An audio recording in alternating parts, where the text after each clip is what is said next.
नमस्कार साथियों, आप सभी का स्वागत है आपके अपने YouTube channel we educate you में।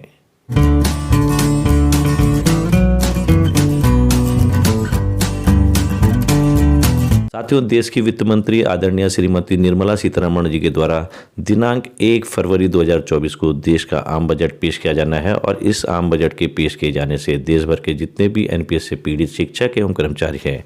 उनको क्या क्या उम्मीदें हैं, इस वीडियो में हम ये बताना चाहेंगे। साथ ही राजस्थान और छत्तीसगढ़, जहां पहले कांग्रेस की गवर्नमेंट थी और वहां ओपीएस को रिस्टोर कर दिया गया था, लेकिन वर्तमान समय में वहां सत्ता परिवर्तन हो चुका है, तो क्या जो ओपीएस रिस्टोर हो गई थी उसको दोबारा से एनपीएस में कन्वर्ट किया जा सकता है या गवर्नमेंट करने वाली है, इस बारे में भी हम विस्तार से चर्चा करेंगे। लेकिन उससे पहले हमारा सभी साथियों से निवेदन रहेगा कि इस वीडियो को देखने के साथ ही साथ कृपया हमारे इस चैनल को सब्सक्राइब करके अवश्य रखें तथा बेल आइकन के ऑल में जाके भी क्लिक करें ताकि आने वाले जितने भी अपकमिंग वीडियोस हैं उनकी नोटिफिकेशन आपको सबसे पहले मिल पाए और आप उन महत्वपूर्ण वीडियोस का लाभ उठा पाएं। तो चलिए वीडियो स्टार्ट करते हैं और जानने का प्रयास करते हैं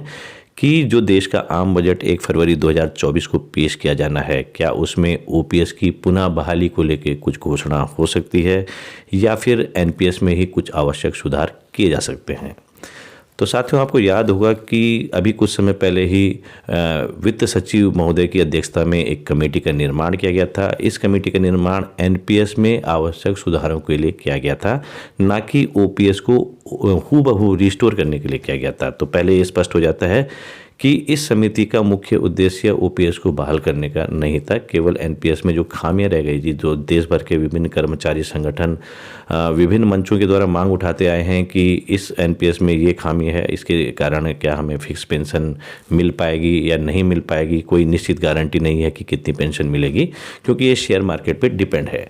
तो इन कमियों को दूर करने के लिए वित्त सचिव की अध्यक्षता में जो कमेटी बनाई गई थी, तो विश्वस्त सूत्रों की माने तो उसका कमेटी की जो रिपोर्ट है वो फाइनल हो चुकी है और उन्होंने केंद्र सरकार के इसके अधीन कर दी है। ये विभिन्न news portals, news channels, news जो पेपर्स हैं उनके माध्यम से ये सूचनाएं निकल के सामने आ रही है और इसमें ये हो सकता है कि जो रिपोर्ट है उसके मुताबिक केंद्र सरकार जो गारंटेड पेंशन स्कीम है, जो आंध्र प्रदेश का मॉडल है, हाइब्रिड पेंशन स्कीम या गारंटेड पेंशन स्कीम, उसकी ओर आगे कदम बढ़ा सकती है देश भर के समस्त शिक्षक एवं कर्मचारियों के लिए। लेकिन इस नई पेंशन योजना में डीए का कोई प्रावधान नहीं किया गया है केंद्र सरकार की ओर से, जो कि विश्वस्त सूत्रों से जानकारी मिल रही है। जबकि आंध्र प्रदेश का जो जगन मोहन रेड्डी का मॉडल है, उसकी हाइब्रिड पेंशन योजना में 45% से लेकर 40% तक पेंशन दिए जाने का फिक्स प्रावधान तो है ही, लेकिन उसमें अब डीए को भी जोड़ दिया गया है, मतलब उसमें कुछ अमेंडमेंट करके डीए का भी प्रावधान कर दिया गया है। लेकिन केंद्र सरकार अगर इस हाइब्रिड पेंशन योजना को लागू करती है तो उसमें डीए का कोई प्रावधान नहीं होगा। अब इस हाइब्रिड पेंशन योजना में यदि किसी शिक्षक कर्मचारी की अंतिम बेसिक सैलरी 1 लाख रुपए है रिटायरमेंट के समय, तो उसको 35 से 40% जो अंतिम बेसिक सैलरी है उसका 35 से 40% फिक्स पेंशन, फिक्स का प्रयोग इसलिए कर रहे हैं क्योंकि इसमें डीए का कोई प्रावधान नहीं है। यदि किसी शिक्षक कर्मचारी की 1 लाख रुपए अंतिम बेसिक है तो उसको या तो 35,000 रुपये प्रतिमाह या 40,000 रुपये प्रतिमाह एक फिक्स पेंशन के रूप में दिए जाते रहेंगे। इसका फिर बढ़ोतरी नहीं होगी, वार्षिक बढ़ोतरी नहीं होगी कभी आगे, और इसी धनराशि पे उसको अपना पूरा जीवन यापन करना होगा, गुजारना होगा। तो क्या ये संभव है कि एक फिक्स धनराशि पे जीवन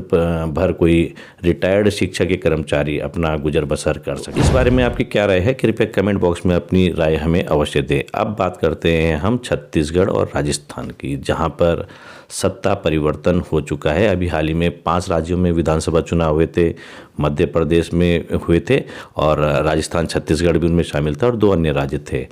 तो मध्य प्रदेश से जो एनपीएस से पीड़ित जितने भी देश भर के कर्मचारी और शिक्षक हैं वो काफ़ी उम्मीदें कर रहे थे कि मध्य प्रदेश में जो सत्ता परिवर्तन होगा उसके चलते ओपीएस पुनः रिस्टोर हो सकती है, लेकिन ऐसा नहीं हो पाया और मध्य प्रदेश में वर्तमान समय में भारतीय जनता पार्टी की सरकार है और भारतीय जनता पार्टी ने स्पष्ट, मतलब उनका आइडियोलॉजी है कि वे ओपीएस को हूबहू बहाल नहीं करने वाले हैं। ये उनका स्पष्ट कहना है, क्योंकि वो वित्तीय आर्थिक बोझ का हवाला देते हैं कि इससे देश की आर्थिक स्थिति और कमज़ोर हो जाएगी और देश कंगाली की ओर बढ़ जाएगा। लेकिन अब बात ये आती है कि जो छत्तीसगढ़ और राजस्थान में जो ओपीएस रीस्टोर हो गई थी, क्या उसको दोबारा से एनपीएस में कन्वर्ट किया जा सकता है या नहीं किया जा सकता। तो ये बहुत बड़ा तकनीकी पहलू है इसमें, और इसमें विधि विशेषज्ञों की यदि राय ली गई या ली जाए तो वे भी ये कह सकते हैं कि ये संभव है, क्योंकि विधानसभा के पटल में अगर ये प्रस्ताव रखा जाता है, सदन में प्रस्ताव पारित होता है, वित्त विभाग कार्मिक विभाग के पास जाता है और उसके बाद राज्यपाल की सहर्ष सहमति के आधार पर इसको परिवर्तित किया जा सकता है। इसका एग्जाम्पल आप देख सकते हैं कि जो 22 या 23 जनवरी को अभी एक नियुक्ति पत्र राजस्थान के कृषि विभाग में जारी हुआ था, तो उसमें स्पष्ट लिखा गया है कि नवीन पेंशन योजना से ये आच्छादित रहेंगे। इसका मीनिंग ये है कि जो अब नई वैकेंसीज राजस्थान गवर्नमेंट निकाल रही है उसमें अंशदायी पेंशन योजना का ही प्रावधान है। अब उन साथियों का क्या होगा जो एनपीएस में थे और गहलोत सरकार में वो ओपीएस में कन्वर्ट हो गए थे। तो अभी हमने आपको बताया कि ये संभव है, लेकिन अभी चूंकि लोकसभा चुनाव नज़दीक हैं, सर पर है, तो केंद्र सरकार इस जोखिम को अभी नहीं उठाएगी। फिलहाल जो व्यवस्था चल रही है उनके लिए वो वैसी यथावत चलती रहेगी। लेकिन यदि लोकसभा चुनाव के बाद परिणाम केंद्र सरकार की जो सत्तारूढ़ दल है उसके अनुरूप रहे,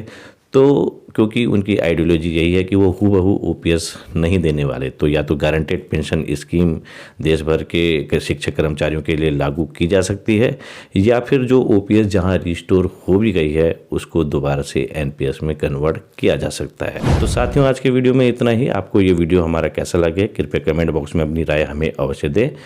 मिलते हैं आपसे शीघ्र ही नए वीडियो में, तब तक दीजिए हमें इजाज़त। धन्यवाद।